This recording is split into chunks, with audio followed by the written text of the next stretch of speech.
Bonjour tout le monde, c'est Christophe, bienvenue dans cette première vidéo de formation trading.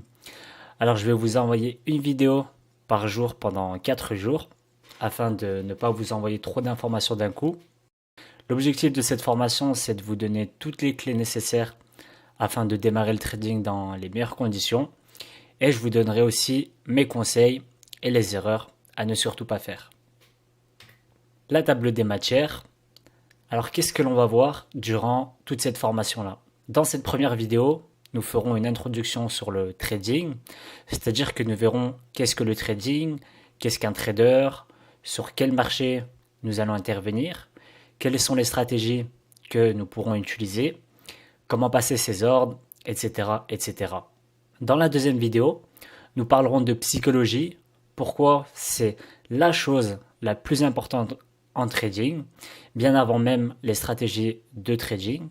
Dans la troisième vidéo, nous parlerons de money management, qui est ensuite pour moi la deuxième chose la plus importante en trading.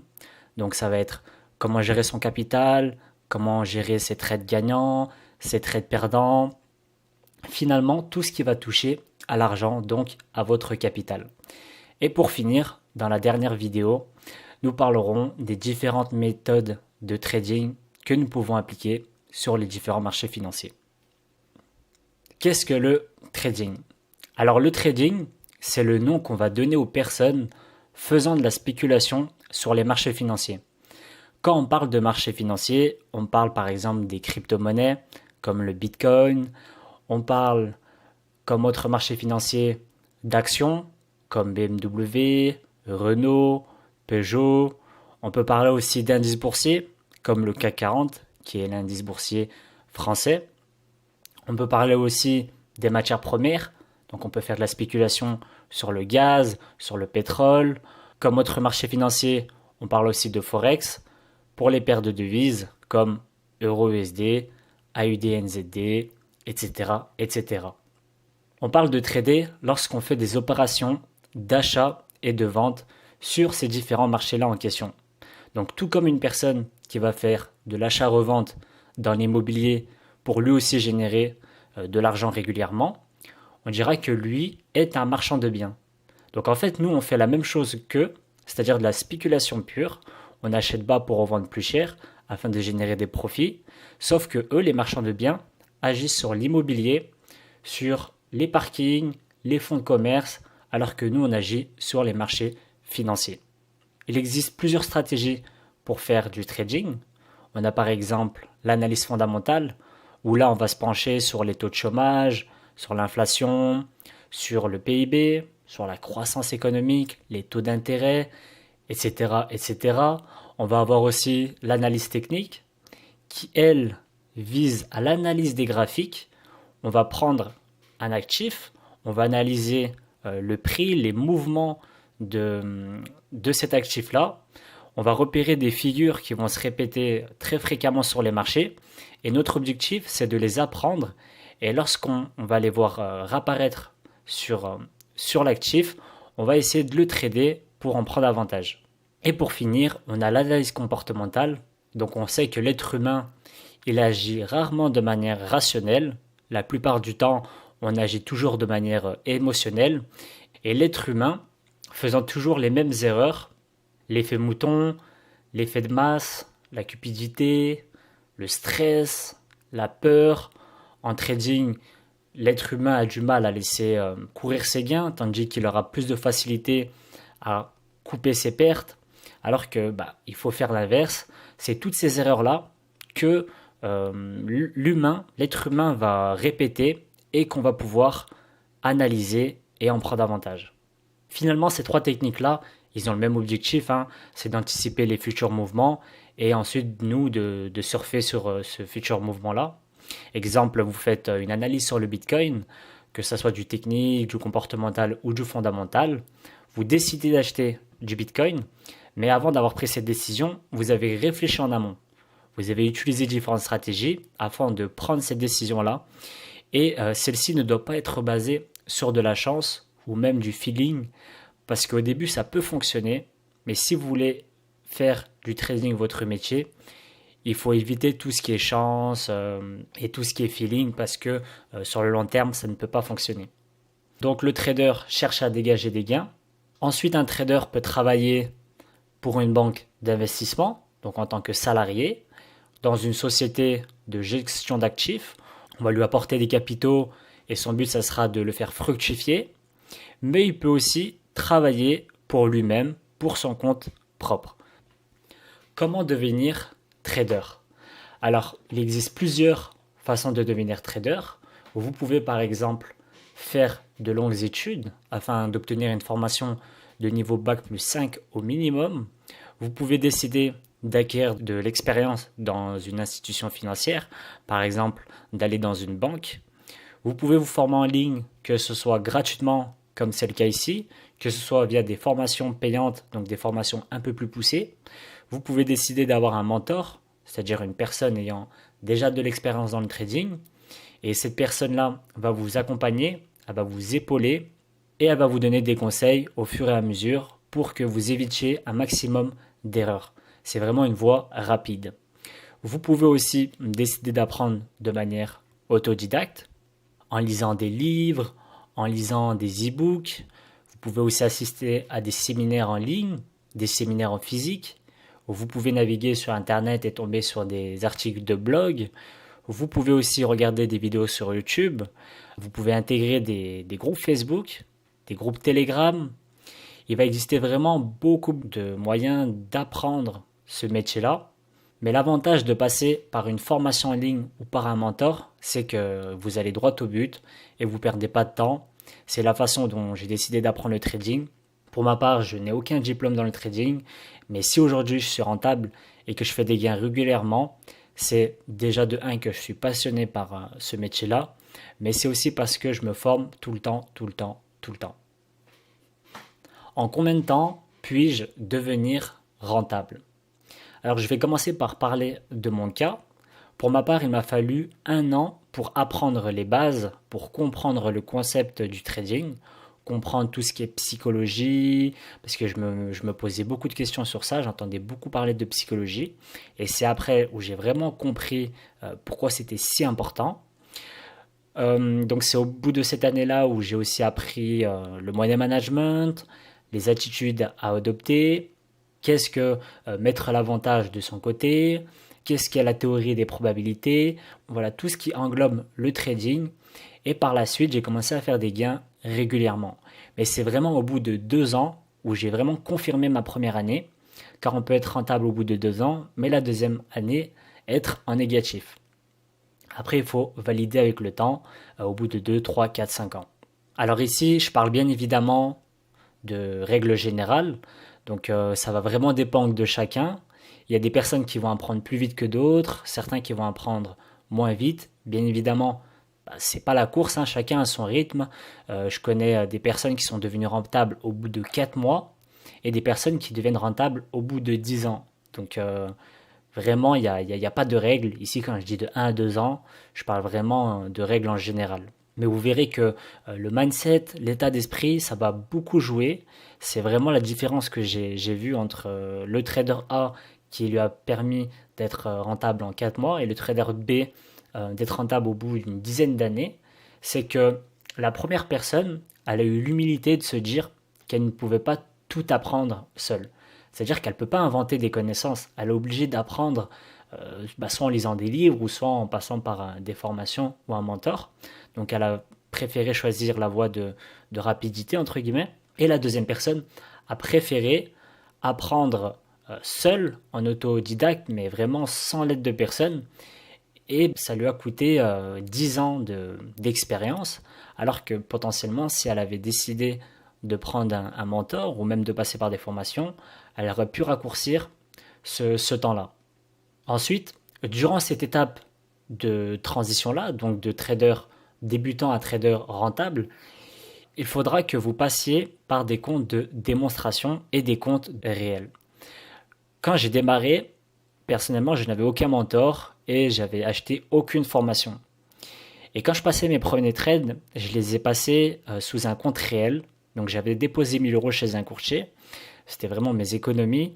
Et voilà, j'ai complètement regretté après, puisque ce que je faisais, c'est que bah, j'avais pas de money management, j'avais pas de formation, j'avais pas de base. Je risquais énormément. Au début, ça se passait très bien, je gagnais de l'argent, mais au bout de 2 semaines, j'ai fini par griller l'intégralité de mon compte. J'ai fait finalement que 2 semaines d'expérience et je pensais déjà faire des gains. Donc le marché m'a directement corrigé. Donc par la suite, vu que je suis quand même resté dans le trading par passion, je savais que il fallait que je travaille beaucoup beaucoup pour avoir des résultats. Donc j'ai commencé à me former, j'ai commencé à passer sur un compte de démonstration, c'est-à-dire que bah, finalement j'avais plus de capitaux, donc j'ai dû obligatoirement passer sur un compte de démo. Et sur ce compte-là, donc sur ce compte fictif, j'ai pu passer des ordres et donc j'ai pu énormément apprendre. Et moi, ce que je vous conseille, c'est vraiment de commencer par un compte de démonstration parce que c'est totalement gratuit et ça va vous éviter de perdre de l'argent. Et donc, lorsque vous ferez des performances positives, là, vous pourrez basculer sur un compte en réel. Vous pourrez déposer de l'argent. Par exemple, vous avez 10 000 euros de capital, vous déposez 1 000 euros. Comme ça, voilà, si vous cramez votre compte, au moins vous avez le reste, le plus gros, à côté. Donc, vous tradez en réel et vous voyez si vous tradez de la même manière. Parce que en compte de démonstration, il y a des choses où l'on n'est pas confronté, c'est-à-dire le stress, la peur. On commence à se poser beaucoup plus de questions quand on traite du vrai argent et on n'est plus la même personne. Là, vous allez voir, vous n'êtes vraiment plus la même personne et vous allez vraiment être choqué même de vous-même parfois quand vous allez prendre du recul. Vous allez vous dire, mais quand j'étais sur un compte de démo, je faisais pas ça. J'avais simplement su ma stratégie. Pourtant, bah, je l'ai pas suivi parce que mes émotions ont pris le contrôle. Dans ce cas-là, soit vous commencez par retirer un peu de l'argent parce que ça signifie que vous tradez avec un trop gros capital. Donc ça veut dire que ça joue trop sur vos émotions. Ou alors, bah, vous n'êtes finalement pas prêt pour rester en réel. Vous rebasculez en démo. Donc faut pas croire qu'on fait un pas en arrière. C'est simplement que bah, ça fait partie du processus. Moi, j'ai commencé avec un compte en réel. Ensuite, je suis passé en démo. Je suis passé ensuite en réel. J'ai vu que j'étais pas prêt, donc je suis repassé en démo. Et ensuite, je suis resté sur le réel. Mais n'hésitez pas à basculer, à naviguer de compte démo à compte réel. C'est très très important. Et lorsque vous sentirez prêt, ben, vous le saurez directement. Quel est le salaire d'un trader? Alors ici, comme je m'adresse principalement aux personnes voulant trader pour eux-mêmes, pour leur propre compte, de ce fait, je ne peux pas donner une fourchette, puisqu'une personne ayant un capital de 100 000 euros et une personne ayant un capital de 500 euros, elle ne va pas trader de la même façon, enfin, elle ne va pas risquer les mêmes sommes, et donc elle ne gagnera pas les mêmes sommes. Logique. Donc si les deux traders gagnent à la fin du mois 10%, le trader A va gagner 10 000 euros sur un capital de 100 000 euros, tandis que le deuxième trader, lui, va gagner 50 euros sur 500 euros. Pourtant, les deux auront fait la même performance. Donc c'est pour ça que je dis c'est limité, entre guillemets, puisque ça va vraiment dépendre de votre capital. Et c'est l'avantage du trading, c'est que vous n'avez pas de barrière limitante. Ce qu'il faut savoir, c'est que en trading, il faut absolument éviter de parler en euros ou en dollars parce que ça signifie rien. Que vous ayez un capital de 100 000 euros ou 500 euros, bah vous ne ferez pas les mêmes performances. Ce qui va être important, c'est la manière dont vous allez trader. Puisque si vous arrivez à trader et à faire de bonnes performances avec un capital de 500 euros, vous pourrez reproduire votre manière de trader sur un capital de 100 000 euros. Mais vous ne passerez pas de 500 euros à 100 000 euros directement parce qu'il y a quand même la barrière de la psychologie. Mais déjà, du fait que vous arrivez à trader avec un capital de 500 euros et à faire des performances régulièrement, c'est déjà un très très très grand pas. En trading, on va plus parler de pourcentage, de risque-gain, on va aussi parler de drawdown, on va parler de pourcentage de trade gagnant, on va parler de plein d'autres choses qui sont bien plus importants que combien vous avez fait en euros. Donc c'est un piège à absolument éviter. Pourquoi se former? D'après l'AMF, l'autorité des marchés financiers en France, 90% des traders perdent de l'argent régulièrement sur les marchés financiers.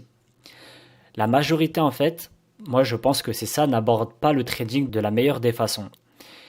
Premièrement, ils ne sont pas entourés, ils ne se forment pas et ne considèrent pas le trading comme un réel métier. Le trading, c'est comme le métier de footballeur. Les footballeurs professionnels, ils sont obligés de passer par des centres de formation, d'avoir un coach et de se former pour faire partie des meilleurs. Ils se forment quotidiennement. Un médecin, pour devenir médecin, il est obligé de faire des études. Et tout métier passe par cette étape-là de formation. Alors que beaucoup, lorsqu'ils démarrent le trading, ils pensent qu'au bout d'un mois, 2 mois, ils vont pouvoir faire des gains régulièrement et battre les marchés financiers. N'oubliez pas que derrière, il y a aussi d'autres traders qui, eux, ont énormément d'expérience. Donc, vous êtes confronté à eux. Et c'est très difficile d'arriver au bout de 2 mois et être meilleur que l'élite. Alors, ici, on va parler des avantages de se former. Premièrement, c'est un gain de temps. Nous allons droit au but. Ça vous évite d'aller chercher à droite et à gauche des informations. Ici, l'information est condensée dans une et même formation. Économie d'argent aussi, car si vous n'êtes toujours pas rentable et que vous tradez avec votre argent réel, du coup, vous perdez cet argent-là régulièrement sur les marchés. Et cet argent-là, vous auriez pu l'investir dans des formations ou même sur vous-même pour éviter les erreurs que vous faites à l'heure d'aujourd'hui. Troisièmement, approfondir ses connaissances. Partant du principe qu'on ne peut pas tout connaître, on va essayer d'apprendre d'autres traders. Que ce soit sa façon d'agir sur les marchés, sa façon d'analyser tel ou tel actif, sa façon de procéder, vraiment sa façon de trader, parce que chaque trader peut apporter à un autre trader. Et par la suite, pourquoi pas s'en inspirer et assimiler ce qui nous parle le plus. Enfin, cultiver le goût d'apprendre est aussi très important, car pour moi, c'est vraiment très important de toujours se remettre en question. Il ne faut jamais rester sur ses acquis. Moi-même, à l'heure actuelle, je continue de me former tout le temps, dès que je peux, pour vraiment sortir tout le temps de ma zone de confort et toujours essayer d'apprendre de nouvelles choses. Si je ne me remets pas en question, je peux vite rentrer dans un cercle vicieux en pensant être le meilleur. Et en trading, l'ego, c'est quelque chose de très, très dangereux. Combien de temps consacrer au trading? Alors déjà, il faut définir son profil. Il en existe trois principalement. On va avoir premièrement le court terme. Donc on appelle les personnes qui font du court terme les scalpers. C'est du scalping. C'est des positions que l'on va garder de quelques secondes à quelques minutes. On peut trader par exemple 2 heures par jour. Ça peut se dire de 8 heures de 6 heures à 8 heures par exemple, on va trader, ensuite on va aller au travail. Ou bien si on n'a pas le temps le matin, on va se dire après le travail, je me prends 2 heures, je fais du scalping et ma journée est finie. Ça c'est l'avantage, c'est que par exemple sur le Forex, comme c'est ouvert 24 heures sur 24, vous pouvez faire du scalping quand vous le souhaitez. Ça c'est l'avantage. L'inconvénient c'est que c'est quelque chose de beaucoup plus difficile que le moyen terme et le long terme. Il faut avoir vraiment la capacité de... Il faut vraiment être zen, quoi. Il faut vraiment être patient. Vous avez beaucoup d'informations qui arrivent chaque minute. Il faut rester constamment derrière son écran justement pendant ces 2 heures-là d'activité. Enfin, il y a des personnes qui peuvent faire du scalping aussi toute la journée. Mais il va falloir être très patient aussi si vous n'avez pas d'opportunité. Ensuite, on a le moyen terme. Donc on va appeler ça du day trading. Les traders, ils vont rester devant leurs écrans toute la journée en général. Ils ouvrent un trade dès qu'ils le peuvent dans la journée et ils clôturent leur trade dans la même journée. En général, leur trade ne dure pas 2, 3, 4 jours. L'inconvénient, c'est que vous devez surveiller toute la journée vos écrans. Pas très pratique quand on a un travail à côté. Mais déjà, le moyen terme, c'est quelque chose de plus simple, entre guillemets, que le scalping. Même si ce n'est pas une vérité absolue. Pour finir, on a donc le swing trading, c'est le long terme, c'est des trades que l'on va ouvrir et garder sous plusieurs jours, voire plusieurs semaines. C'est le profil que moi je vous conseille, que vous travaillez à côté ou non, vous pouvez faire du swing trading, vous n'avez pas besoin d'être scotché derrière les écrans toute la journée. Le seul inconvénient, c'est qu'il faut être très patient et parfois dans la semaine, vous allez prendre uniquement 2-3 trades. C'est vraiment ce profil-là que je conseille à toute personne débutant dans le trading. Mais n'hésitez pas à essayer les trois profils, c'est-à-dire à faire du scalping, du day trading et du swing trading, car peut-être votre profil va plus se coller avec le day trading, qui sait. Peut-être que quand vous allez faire du scalping, vous allez vous rendre compte que c'est plus facile pour vous. Donc essayez les trois et ensuite orientez-vous vers le profil qui est le plus intéressant pour vous. Le Forex comme marché financier. Alors, le Forex, qu'on peut appeler aussi marché d'échange, c'est l'un des plus grands marchés financiers au monde, juste après les taux d'intérêt. L'avantage sur ce marché-là, c'est qu'il y a énormément de liquidités et qu'il est ouvert 24 heures sur 24, 5 jours sur 7. Il ouvre le dimanche à partir de 23 heures jusqu'à vendredi 23 heures. Donc, c'est-à-dire que pendant la semaine, il est ouvert 24 heures sur 24.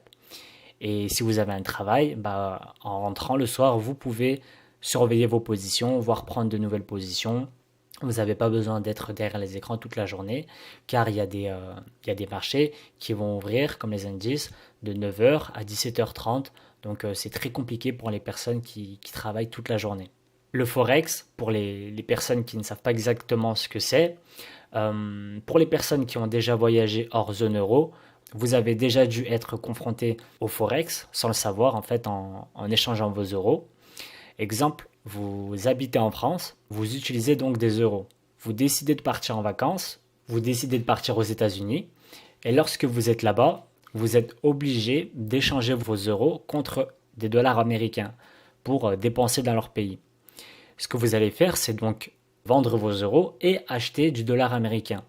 De ce fait, vous êtes demandeur du dollar américain et offreur sur l'euro. Donc indirectement, vous faites chuter l'euro et vous faites grimper le dollar américain. Donc il y a énormément d'autres intervenants sur ce marché du Forex, comme les marchés interbancaires, les entreprises multinationales. Il y a aussi des investisseurs institutionnels. Il y a bien évidemment les banques centrales, les courtiers, les particuliers comme nous, etc., etc. De ce fait, sur ce marché-là du Forex, comme on parle essentiellement des devises, on va toujours confronter une devise face à une autre. On ne va jamais parler uniquement que de l'euro ou uniquement du dollar américain. On est obligé de la confronter à une autre. En fait, on est obligé de la comparer. Par exemple, que vaut l'euro face au dollar américain. Ici, j'ai un exemple où il y a marqué EUR/USD égale 1,20. Ça signifie que pour 1 euro, j'ai 1,20 $. Donc dans le Forex, on va toujours parler de paire de devises.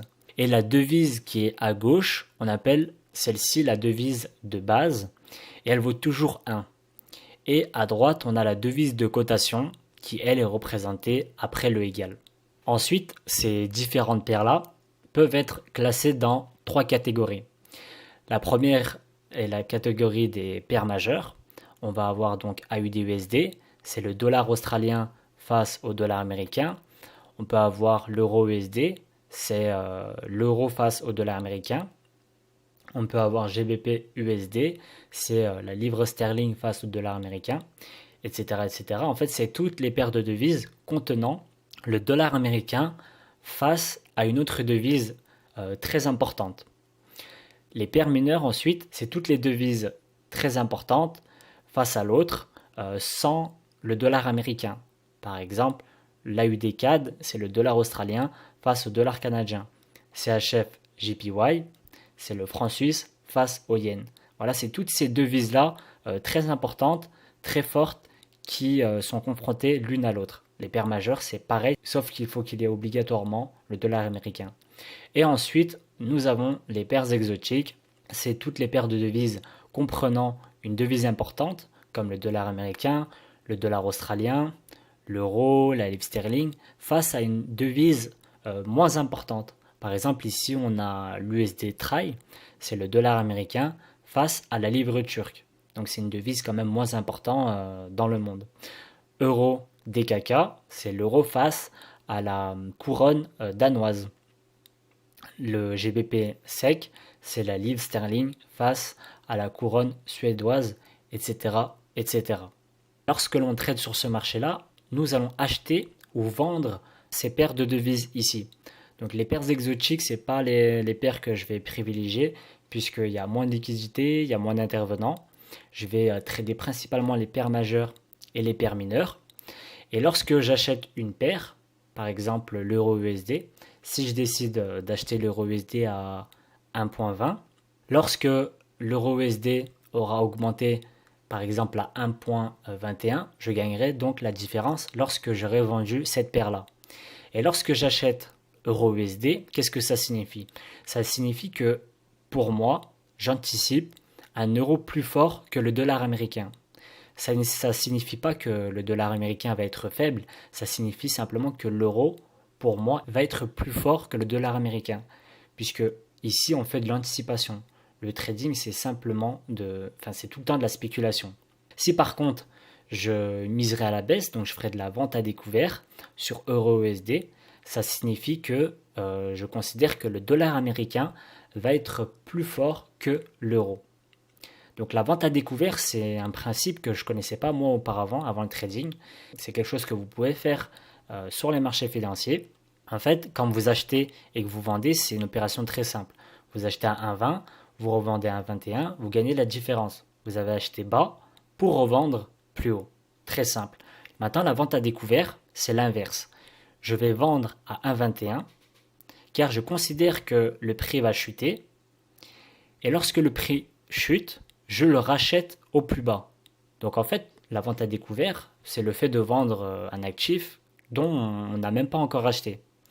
Et c'est votre courtier qui va vous permettre de faire cela.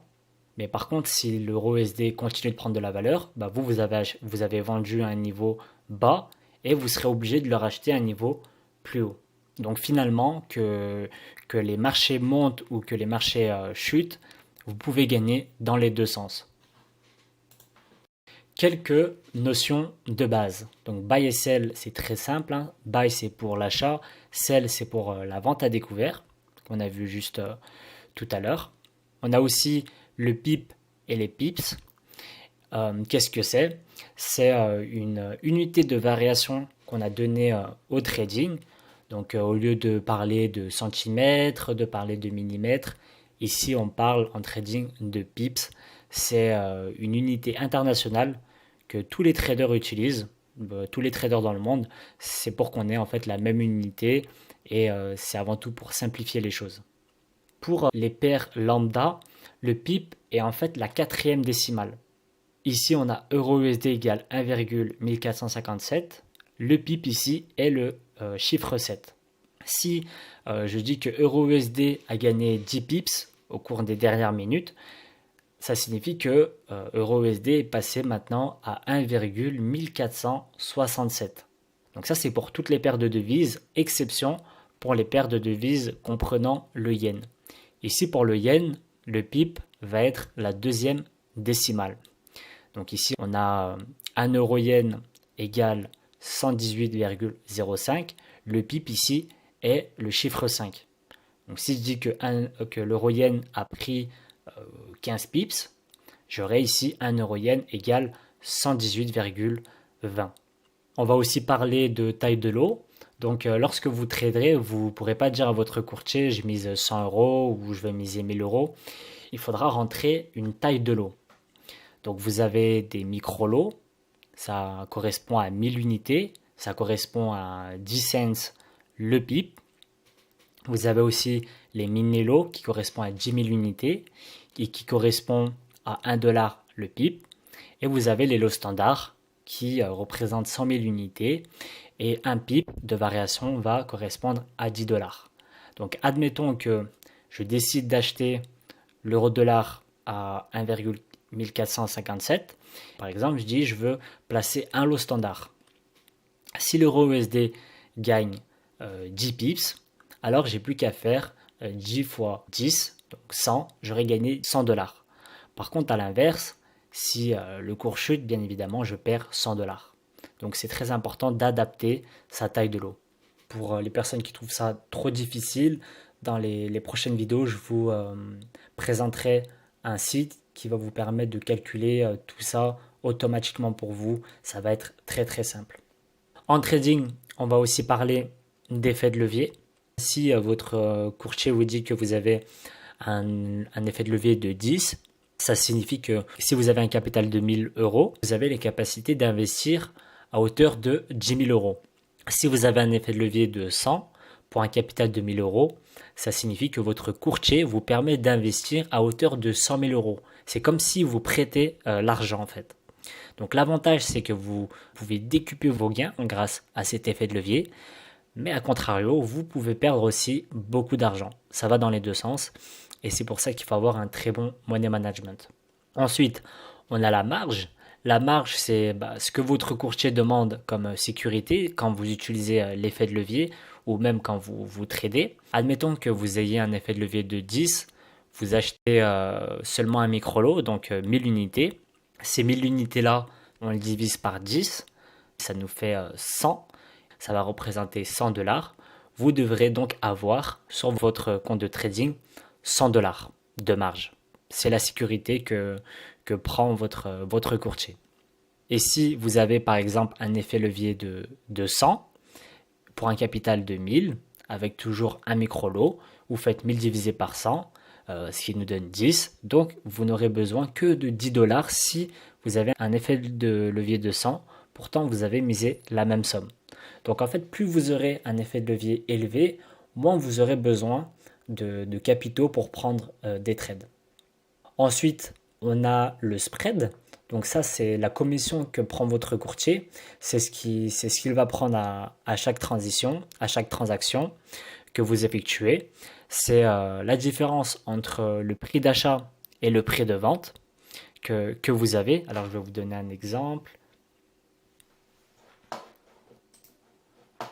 Parfois, sur vos graphiques, vous verrez achat, EURUSD 1.2000 et vous aurez sell, donc vente, à 1.1998. Et ici, vous verrez que si vous achetez, vous achetez à 1.20. Et ici, si vous vendez à 1.1998. Donc ici, il y a un écart de 2 pips. Et cette différence-là, c'est ce que le courtier prend à chaque fois que vous tradez. Que vous fassiez un trade gagnant ou perdant, dans les deux cas, le courtier gagnera de l'argent sur vos trades.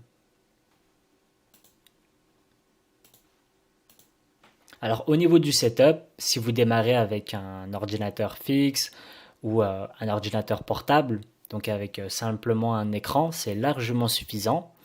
Et avec le temps, 3 écrans ou 6 écrans, ça peut être un confort, mais ce n'est pas une obligation. Ensuite, le téléphone portable, je vous déconseille d'analyser, de trader, de tout faire sur votre téléphone portable. C'est très compliqué d'analyser, mais c'est possible, mais c'est très difficile. Vaut mieux commencer vraiment sur un ordinateur, faire les choses correctement. Mais par contre, un téléphone portable, c'est très bien, puisque vous pouvez l'utiliser en cas de secours.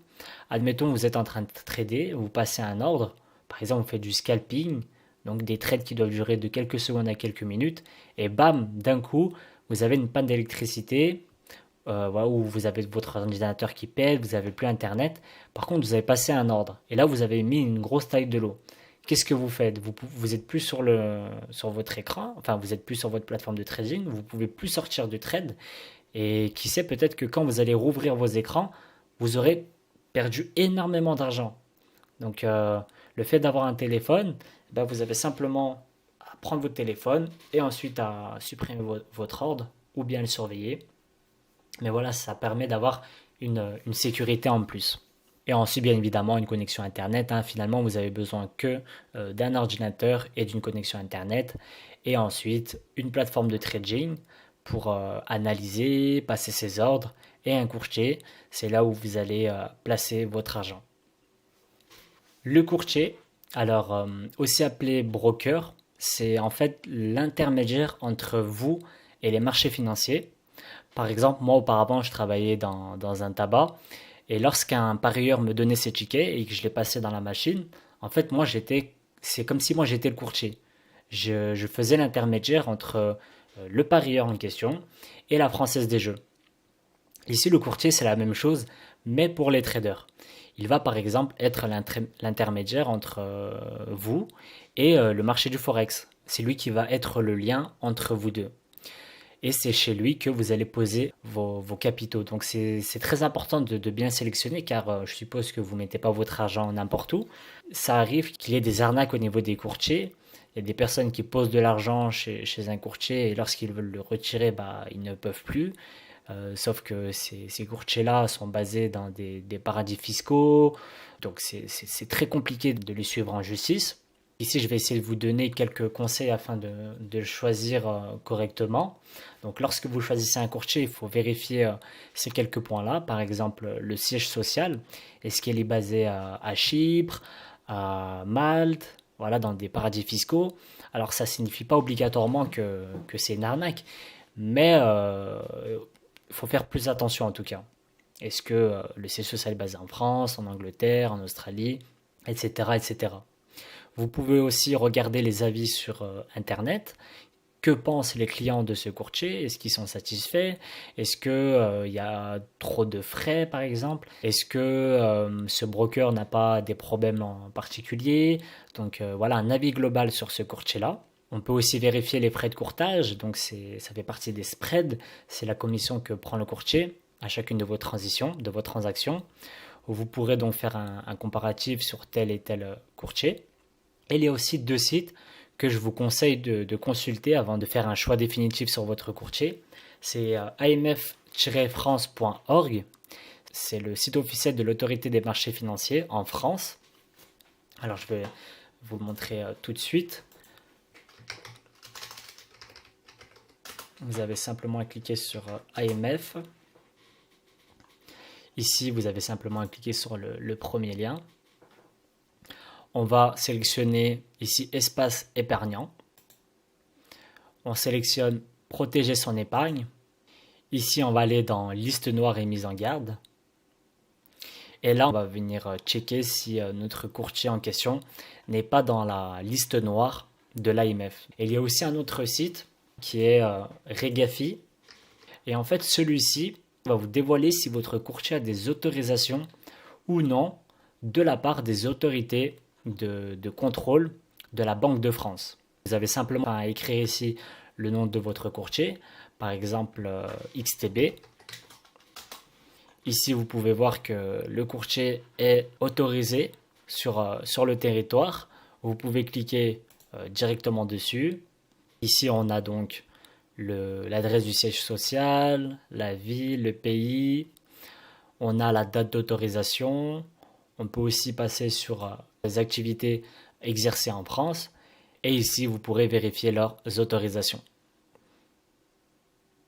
Comment acheter et vendre sur une plateforme de trading? Alors ici, je vais vous parler de trois plateformes. Premièrement, on a MetaTrader 4.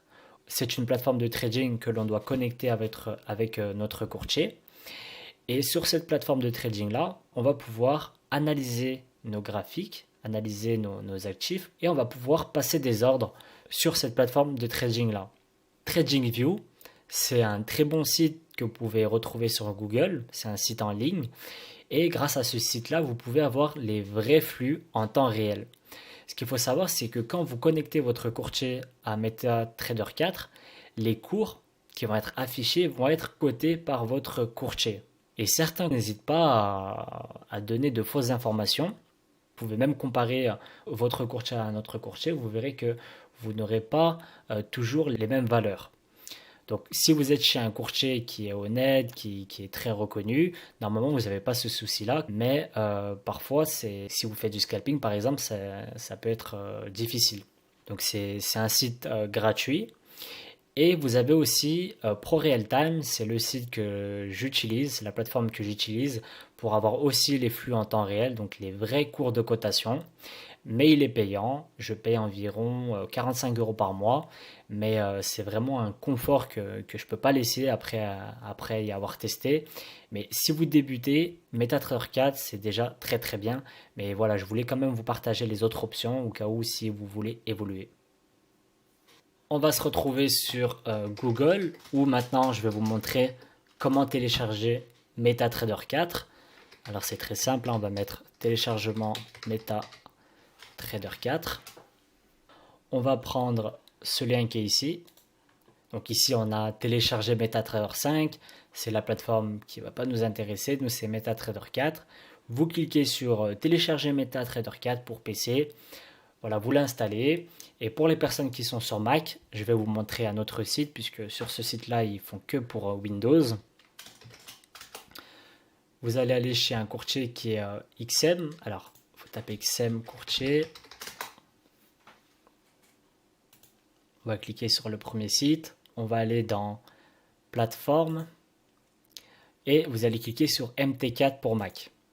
Alors ici, XM, c'est un courtier, mais vous n'êtes pas obligé de passer par chez eux. Quoique si vous démarrez un compte de démo, vous pouvez passer directement chez eux. Vous pouvez ouvrir un compte en démo, c'est totalement gratuit.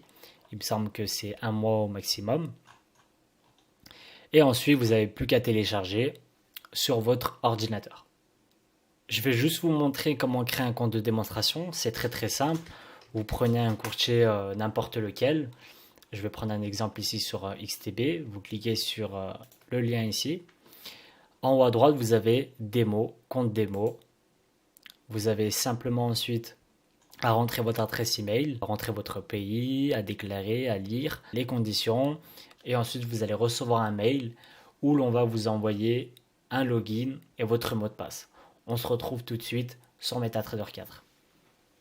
Finalement, lorsque vous ouvrez MetaTrader 4, vous allez tomber normalement sur cette page-là. Ou alors, il faudra simplement cliquer ici sur Fichier, ouvrir un compte. Et là, il faudra trouver le serveur de votre courtier. Comme je suis chez XTB, je dois écrire ici xtrade-mt4 démon. Ce code ici, normalement, vous l'avez dans l'adresse mail qui vous a été envoyée après votre inscription. Dès lors que MetaTrader 4 aura trouvé votre courtier, vous avez simplement à cliquer dessus, suivant, et là, vous cliquez sur compte de trading existant, vous rentrez votre login et votre mot de passe. Pour ma part, je l'ai fait en amont, je suis maintenant connecté. Lorsque vous êtes sur cette page-là, on va aller dans Affichage, barre d'outils, et là vous sélectionnez Standard, Graphique, Courbe, Périodicité. On va aussi afficher l'observation du marché et le cadre terminal. Voilà, là on a déjà toutes nos fenêtres. Ici, c'est tous les symboles que l'on pourra trader. Pour le coup, ça va être là où on aura toutes nos paires de devises. Donc pour les afficher, on va faire clic droit, on va aller dans Symboles, et on va venir cocher ici Forex.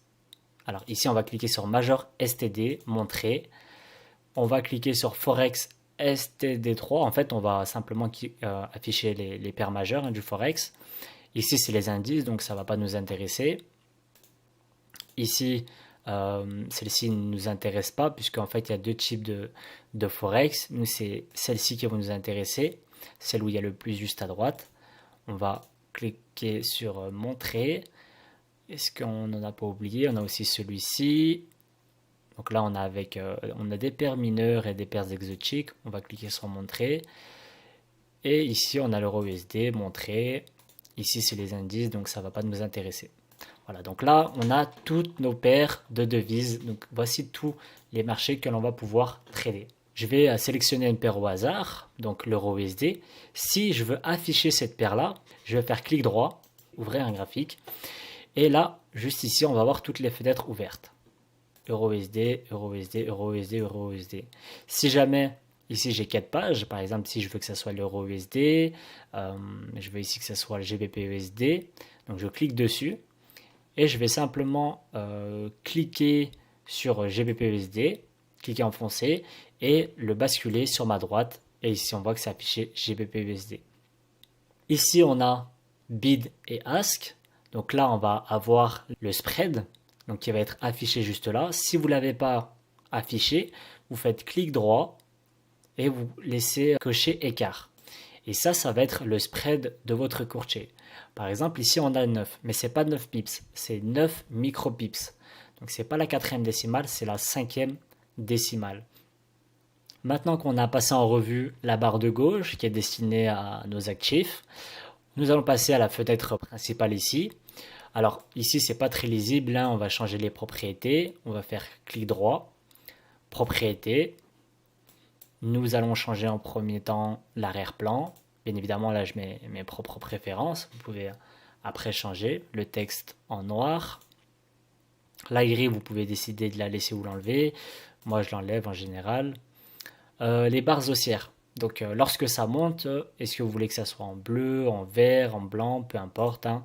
Ici, on va mettre en bleu, barre baissière rouge, barre haussière bleue, enfin bougie haussière bleue, bougie baissière rouge. Pour l'instant, on va laisser ça comme ça. Donc déjà, là, ça va être un peu plus clair. Ensuite, à droite, on a la valeur de l'actif en question en temps réel. Je vais juste rebasculer sur EURUSD. Donc là, ici à droite, on voit afficher 1,09819. Ça signifie que pour 1 euro, j'ai 1,09 $. On va passer aux options au-dessus. Ici, on va pouvoir sélectionner des objets. Bien, mauvais, flèche vers l'euro, par exemple si on veut acheter à tel ou tel niveau. Stop pour dire qu'on a pris un stop loss, ça veut dire qu'on a perdu un trade. Ici, on va pouvoir dessiner des rectangles. C'est quelque chose de très pratique en analyse technique. On aura l'occasion d'en parler un peu plus dans les prochaines vidéos. Entre dessiner un cadre de texte et écrire un texte, c'est deux façons différentes d'écrire sur votre graphique, de prendre des notes. Ici, on a les retracements Fibonacci. C'est un outil que j'utilise très souvent. Donc ça aussi, on aura l'occasion d'en parler plus tard. On peut dessiner des canaux, on peut tracer des droites de tendance, des traits horizontaux, des traits verticaux. Ici, on a le curseur. Donc, lorsque vous cliquez dessus et que vous laissez enfoncer votre souris, donc clic gauche, et que vous descendez, vous avez trois informations qui défilent. À gauche, 58, c'est le nombre de micropips. Ici, 58, c'est le nombre d'unités qu'il y a entre le premier point et le deuxième point. Et là, on parlera d'unités de temps. Donc là, par exemple, je suis en 1 heure. Ça signifie que si j'ai affiché 58 unités, j'ai entre mon premier point et mon deuxième point, j'ai 58 heures de cotation. En deuxième, j'ai marqué 588. Ça, c'est le nombre de micropips. Donc du premier point jusqu'au deuxième point, donc de ce point-là ici à celui-ci, on a une chute de 545 micropips. On a 54 pips de chute du point A au point B. Et à droite, on a simplement la valeur du cours. Donc là, on a 1 euro pour 1,09 $ américains. MN, c'est tous les intervalles, tous les unités de temps que l'on va pouvoir choisir. MN, c'est le monthly, c'est le mois. Ça signifie qu'une unité comporte un mois. W1, c'est le weekly, c'est-à-dire que là, une unité, ça vaut une semaine. Et plus vous allez avoir des unités de temps élevées, plus vous ferez du long terme. C'est très difficile de faire du court terme sur des variations qui durent un mois. En fait, un mois, comme unité de temps, vous allez avoir de nouvelles informations tous les mois. Donc c'est très difficile de faire du court terme. Si vous voulez avoir des informations très rapidement, vous allez passer sur du 1 minute. Et là, ça signifie que vous allez avoir de nouvelles informations toutes les minutes. Le choix des unités de temps est très important et va être défini en fonction de votre profil. Ensuite ici, on a le choix d'enregistrer notre modèle. Ça nous évite de toujours modifier les propriétés. On a simplement à cliquer ici sur enregistrer le modèle, enregistrer template name. Et lorsque je pars sur un nouveau graphique, ici c'est tout en noir, au lieu de rentrer les propriétés, j'ai plus qu'à cliquer ici, charger un modèle, cliquer sur template name et là j'ai toutes mes configurations. Ici j'ai la possibilité de changer d'unité de temps, donc là ça ne nous sert pas à grand chose puisqu'on peut le faire directement ici. Ici vous pouvez sélectionner un indicateur technique, c'est quelque chose que je vous déconseille, surtout si vous débutez. Ça va plus vous rendre la tâche difficile que facile. Décaler la fin du graphique du bord droit. Donc là, lorsque je clique, ici, il va me laisser un petit espace pour faire mes anticipations. Donc personnellement, je le laisse cocher. Et ici, défilement auto sur chaque nouveau tick. En fait, à chaque fois qu'il y aura une nouvelle information, mon graphique va directement arriver sur les dernières informations. Donc là, vous pouvez le laisser afficher. Arranger les fenêtres, donc là, vous pouvez le laisser cocher. Arranger les fenêtres les unes à côté des autres. Ici, si vous avez plein de fenêtres et que vous voulez les ranger toutes côte à côte, vous avez simplement cliqué dessus et vous voyez que MetaTrader 4 les arrange automatiquement côte à côte. Si jamais je veux zoomer ou dézoomer, j'ai ici les deux boutons pour zoomer et dézoomer. Ici, j'ai plusieurs façons de représenter le prix. Je peux sélectionner ici les bâtonnets. Je peux sélectionner ici les candlesticks, les bougies japonaises. Et je peux sélectionner les courbes. Pour ma part, je vais sélectionner les chandeliers japonais pour le trading. Ici, ça ne va pas nous intéresser. Par contre, là, on va avoir nouvel ordre. Donc, ça va nous permettre de trader. C'est vraiment ici, lorsque on veut prendre position, qu'il faudra cliquer. Donc là, le volume, ça va être la taille de position. Donc ça, on verra ça dans le money management. Ici, le stop loss et le take profit, c'est deux choses très importantes en trading. Je vais vous montrer sur les graphiques comment on va l'utiliser précisément. Donc admettons ici que je veuille acheter au marché à un volume de 1,27. Je vais cliquer sur acheter au marché. Alors, bien évidemment, ici, je ne peux pas puisque je tourne la vidéo un week-end. Donc, ça va être difficile pour l'exemple. Mais voilà, admettons que là, je veuille acheter au marché. Je clique sur achat au marché. Ici, vous allez avoir affiché un trait horizontal, comme ceci. Lorsque vous allez cliquer dessus, vous maintenez la barre qui va être affichée par MetaTrader 4. Vous cliquez enfoncé et vous le poussez jusqu'au haut. MetaTrader 4 va afficher votre take profit. Pour votre stop loss, c'est la même chose, sauf que vous allez faire l'inverse. En fait, le stop loss et le take profit sont des outils qui vont travailler pour vous. Admettons que vous achetez euro-USD, mais il va bien falloir qu'un jour ou l'autre que vous sortez du marché. Et à quel moment vous décidez de sortir du marché? Lorsque vous êtes en gain, il va falloir sortir à un moment donné, mais lorsque vous êtes en perte, il va falloir aussi sortir à un moment donné, parce que si vous restez en position alors que vous êtes en perte, vous risquez de griller votre capital. Et c'est comme ça que j'ai moi-même grillé mon propre capital. Donc à un moment donné, il faut vraiment accepter ses pertes et s'avouer vaincu parfois sur tel ou tel trade et pas hésiter à sortir du marché. Admettons que là, je veuille acheter cette paire ici qui est l'Euro JPY, j'achète à ce niveau-là. Si le prix chute, à quel niveau je décide de sortir? Eh bien, admettons, je décide de sortir au dernier obstacle qui est ici. On appelle ça une zone de support. Je place mon stop loss à ce niveau-là. Lorsque le trade va être enclenché, si le prix chute, à ce niveau-là, le courtier va me sortir du marché automatiquement. Donc, je n'aurai pas besoin d'être derrière les écrans, que MetaTrader 4 aura travaillé pour moi. Par contre, je peux aussi mettre un take profit à l'inverse. Je peux le placer au-dessus. Donc, si le marché monte et que je gagne de l'argent, je veux qu'à cette zone de résistance, à ce point en haut, je sors du marché. Donc, j'ai plus qu'à glisser mon take profit à ce niveau. Et lorsque mon trade sera enclenché, que le prix aura touché mon take profit, je sortirai gagnant du trade. Tout mon historique et tous mes trades vont être placés dans cette barre ici qui est le cadre terminal. Vous allez cliquer sur Trading. Donc là, c'est sur mon compte de démonstration. Ici, vous avez le capital. Vous avez le fonds, la marge disponible. Et lorsque vous aurez des trades en cours, tout va être affiché ici.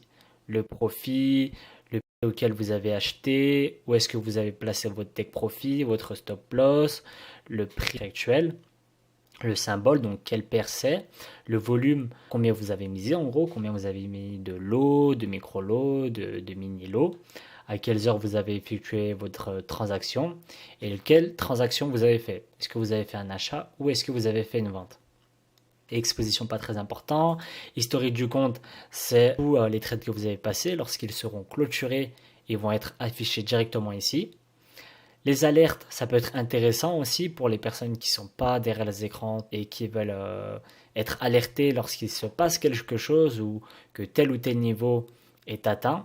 Donc là, c'est très simple. Vous faites clic droit ici, créer. Vous sélectionnez votre marché, par exemple euro-USD. Et là, vous écrivez la valeur. Lorsque le prix aura touché ce niveau-là en question, et ben vous recevrez une alerte. Ensuite, vous cliquez OK et vous serez alerté lorsque le marché aura atteint votre alerte. Voilà, donc on a fait un tour d'horizon très rapide de la plateforme de trading MT4.